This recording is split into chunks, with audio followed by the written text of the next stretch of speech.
अस्सलाम वालेकुम दोस्तों, की हाल चाल है। अच्छा जनाब, असी बना रहे हैं 15 प्लेटा का स्ट्रक्चर है। इन्हें इकट्ठिया 15 प्लेटा लगनिया ने।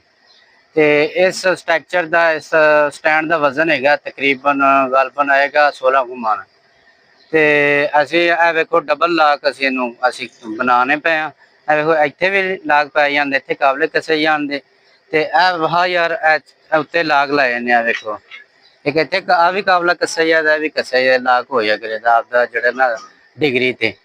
ते दूसरा मैं भरावां वेल्डरां नूं मशवरा देना सी भाई ये पाइप लाया करो उत्ते इंज इंज दा कम करया करो। ते किसानां वास्ते कोई बेहतरी आवे। अगों महंगाई बड़ी है ते स्ट्रक्चर बड़े महंगे बनते हैं। ते आपां तां पैसे लैके घर बह जाना ते बाद च उन्हां खज्जल होना हुंदा किसानां ने। तो मेहरबानी करके काम चंगा कीता करो ते दुआवां याद रखा जी। अल्लाह हाफिज।